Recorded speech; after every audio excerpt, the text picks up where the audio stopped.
नमस्कार साथियों। अभी रमज़ान का पवित्र माह चल रहा है।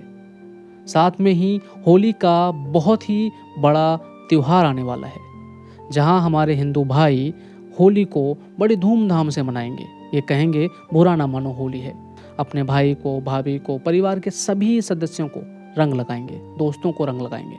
वहीं हमारे मुस्लिम भाई इस पवित्र रमज़ान के माह में अपने खुदा को याद करेंगे, अपने खुदा से करीबियाँ बढ़ाएंगे, खुदा की इबादत करेंगे। बड़ा खूबसूरत महीना होता है मार्च का, लेकिन कुछ चीज़ें जब मैं सुनता हूँ, देखता हूँ तो बड़ा दुख होता है।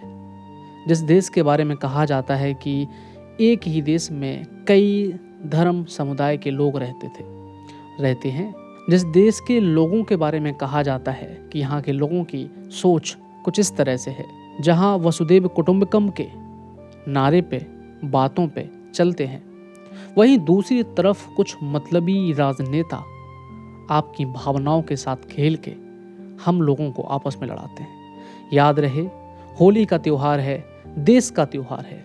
ये किसी धर्म का त्यौहार नहीं है, ये हमारे देश का त्यौहार है। इस त्यौहार को धूमधाम से हिंदू भाइयों को भी मनाने दें। अगर आपकी भी रुचि है तो आप भी हिंदू भाइयों का समर्थन करें, और अगर बात मुस्लिम भाइयों की है तो मुस्लिम भाइयों को भी टीज ना करें, उनको भी किसी चीज़ के लिए ना चढ़ाएं। सबके धर्म, सबके भगवान, सबके ईश्वर, सबकी परंपराएं, सबकी संस्कृति अलग अलग होती हैं, और हर इंसान चाहता है कि वो अपने धर्म का, अपने ईश्वर का सम्मान करे और अपनी संस्कृति का सम्मान करे। आप सभी समझदार हैं, हमारे देश के एक एक सदस्य समझदार हैं। इन त्योहारों को बहुत धूमधाम से मनाने के लिए आपको अग्रिम बहुत सारी बधाइयाँ।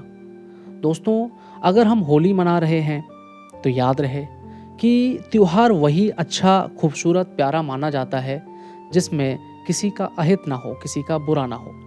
अगर किसी को आप रंग लगाते हैं और उसे इस चीज़ से आपत्ति है, रंग लगवाना उसे पसंद नहीं है, तो आप उसे रंग ना लगाएं, क्योंकि त्यौहार किसी मन के बिना, अंदरूनी खुशी के बिना मनाया ही नहीं जाता है।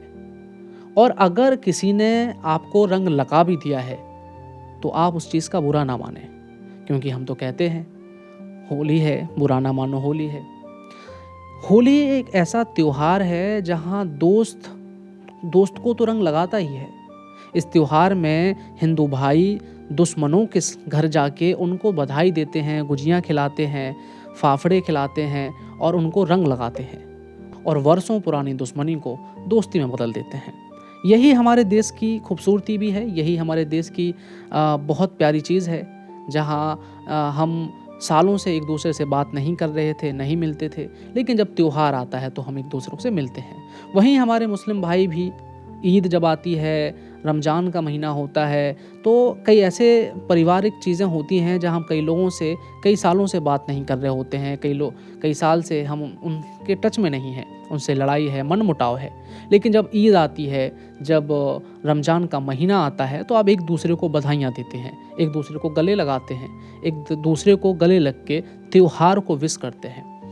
साथियों, ये देश भारतीयों का है, हिंदुस्तानियों का है, किसी पॉलिटिशियन, किसी राजनेता का नहीं है। तो आप याद रखें, किसी राजनेता के विवादित बयानों को एक छोटा सा बयान ही रहने दें, उसे इतना बड़ा ना बनाएं, क्योंकि उसके बयानों को, उनके बयानों को बड़ा हम बना देते हैं और उनको टीआरपी मिल जाती है, उनको वोट बैंक बढ़ाने का मौका मिल जाता है। हम उनको मौका ही ना दें। हम इस त्यौहार को इस तरह सेलिब्रेट करें कि पूरी दुनिया में इस त्यौहार की गूंज जाए, शांति की गूंज जाए, अमन की गूंज जाए। दुनिया को जिस तरह से हम पहले भी दिखाते रहे हैं कि हिंदू, मुस्लिम भाई भाई, सिख, ईसाई सब भाई भाई, क्योंकि देश सबका है, किसी एक का नहीं है, वही संदेश जाए। ये जाए कि भारत में धर्म के नाम पे फूट नहीं है। भारत बहुत बड़ा देश है, बहुत बड़ा यूनाइटेड है, बहुत बड़ी शक्ति है। यहाँ कोई भी धर्म, जाति विशेष के नाम पे हमें तोड़ नहीं सकता है। हम एक हैं। जिस तरह से एक उंगली कमज़ोर होती है, लेकिन अगर ये मुट्ठी बन जाए तो दुश्मनों के छक्के छुड़ा देती है। बस यही याद रखना है। आपको अग्रिम होली की बहुत बहुत बधाई, आपको रमज़ान की भी बहुत बहुत बधाई। सभी भाई बहुत अच्छे से त्यौहार को सेलिब्रेट करें। जय हिंद, वंदे मातरम, जय श्री राम। बने रहें न्यूज़ 7 मीडिया के साथ। हमें फॉलो करें यूट्यूब, इंस्टाग्राम, फेसबुक और ट्विटर पर। मिलते हैं अगले वीडियो में।